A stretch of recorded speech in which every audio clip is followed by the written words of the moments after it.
ဝေဖန်ခံနေရပေမဲ့တာကြောလေးကိုချစ်လွန်းလို့မွေးနေ့မှာကားနဲ့ပတ်စံတွေလက်ဆောင်ပေးသွားတဲ့အောင်ရဲလင်းအကူနဲ့ဖောက်ပြင်နေဆိုပြီးမှ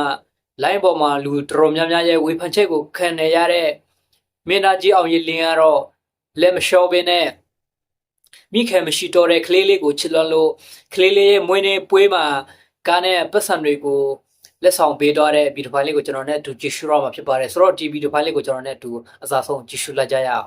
ဝေဖန်ခံနေရပေမဲ့တာကြောလေးကိုချစ်လွန်းလို့မွေးနေ့မှာကားနဲ့ပတ်စံတွေလက်ဆောင်ပေးသွားတဲ့အောင်ရဲလင်းမိခင်မရှိတော့တဲ့တာကြောလေးကိုမွေးနေ့ပွဲမှာကားနဲ့ပတ်စံတွေကိုမွေးနေ့လက်ဆောင်ပေးခဲ့တဲ့မင်းသားကျော်ကတော့အောင်ရဲလင်းပါအောင်ရဲလင်းကအကူချစ်သူကိစ္စနဲ့ဝေဖန်ခံရပေမဲ့ဖြူစင်တဲ့စိတ်ထားနဲ့ကလေးလေးကိုမွေးနေ့မှာပျော်အောင်လုပ်ပေးခဲ့တာဖြစ်ပါတယ်နောက်ပိုင်းရုပ်ရှင်ကားတွေမှာကလေးတယောက်ဆောင်အဖြစ်ပါဝင်တယောက်ဆောင်ထားတဲ့တာကြောလေးကိုအားလုံးလည်းသိကြမှာပါတာကြောလေးဟာကလေးပီပီချစ်စရာကောင်းတဲ့အမူအရာလေးတွေနဲ့စကားပြောလဲအလွန်လိမ္မာရင်ကျေးတဲ့ကလေးတယောက်ဖြစ်လို့ပရိသတ်တွေရဲ့အချစ်ကိုပုံအောပြီးတော့ရရှိထားတာဖြစ်ပါတယ်ပရိသတ်တွေရဲ့အားပေးချစ်ခင်မှုတွေကိုရရှိထားတဲ့အပြင်တခြားသောအနုပညာရှင်အတန်းဝိုင်းတွေကအကူအမတွေနဲ့ဦးဦးတော်တော်တွေရဲ့အချစ်ကိုဝါရရှိထားတာပါဒီကနေ့ရဲ့ပိုင်းလောက်ကပဲတာကြောလေးရဲ့အမွေးနေ့ပွဲလေးကိုကျင်းပပြီးသွားတာပါဒါပေမဲ့တာကြောလေးရဲ့မွေးနေ့မှာ surprise အနေနဲ့ရောက်ချလာတာကတော့မင်းသားကျော်အောင်ရဲလင်းဖြစ်ပါတယ်မင်းသားအောင်ရဲလင်းကအင်ကိုလာလဲတဲ့အတွက်တာကြောလေးကလည်းအတော်လေးကိုဝမ်းသာနေရပါအောင်ရင်လင်းကတော့ကလေးချစ်တဲ့သူပြီးအဖေတခုသားတခုနေနေရတဲ့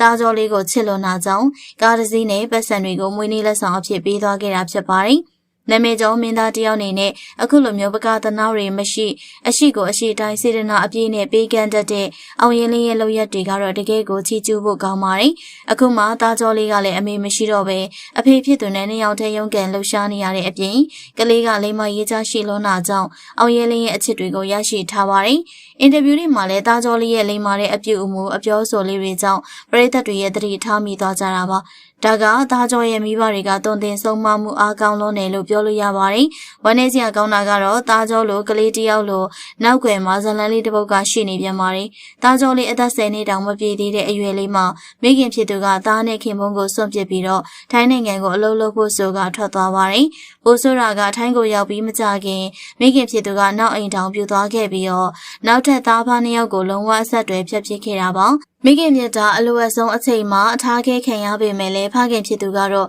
ကလေးပေါ်မှာညှို့ညင်မှုမရှိမိခင်နေရရောဖခင်နေရပါတာဝန်အပြည့်နဲ့ပြုစုဆောင်ရှောက်ထားပါတယ်။တားဖနှစ်ယောက်တည်းမလို့အစာပိုင်းမှာစားဝတ်နေရေးကတော့ကြက်တဲလွန်ခဲ့တာမှန်ပါတယ်။ဒါပေမဲ့လည်းသားလေးသူများကြားမှာမျက်နှာငယ်ရမှာဆိုတဲ့အတွက်ရရအလုပ်ကိုလုပ်ကင်ခဲ့ပါတယ်။အိမ်တိုင်းလိုကအဝတ်တွေကိုလျှော့ဖို့ပြရတဲ့အခါခဝါတဲ့အလုပ်ကိုယောက်ျားကြီးတန်မဲ့မရှက်မကြောက်လုပ်ကင်ခဲ့တာပါ။ညဘက်ဒီမှာမိခင်ကိုလွမ်းဆွတ်တန်းထားပြီးတော့ငိုတဲ့အချိန်ဒီမှာဆိုရင်ကလေးအဖြစ်ကိုရင်နံနာနဲ့ထိုင်ကြည့်ခဲ့ရတယ်။ညပေါင်းတွေလည်းမနေပါဘူး။မိခင်မြတ်တာငတ်မွတ်နေတဲ့သားကြောလေးရဲ့ရှေ့ကနေကြောင်းဆောင်ကြီးတစ်ဆောင်အဖြစ်မမမမနဲ့ဖခင်တယောက်ရဲ့တာဝန်ကိုကြေပွန်အောင်ထမ်းဆောင်နေခဲ့တာပါ။လောကရန်ပေါင်းစုံကိုတူးနဲ့ဒီခံလာရပြီးနောက်မှာသားကြောလေးကအခုဆိုရင်တော့ရုပ်ရှင်လောကတွေမှာနာမည်ကျော်တဲ့ကလေးတယောက်ဆောင်တဦးဖြစ်နေရည်တည်နေနိုင်ပါပြီ။သားကြောလေးရဲ့ရေရှည်အောင်မြင်မှုအတွက်လည်းဖခင်ဖြစ်သူကနောက်ကနေအရေးလိုလိုက်ပြီးတော့စောင့်ရှောက်ပေးနေရပါအခုလိုအခက်အခဲတွေကိုရင်ဆိုင်နေကြရတဲ့သားကြောလေးကိုမင်းသားအောင်ရဲလင်းကကိုသားလေးတယောက်လိုချစ်လွန်တာကြောင့်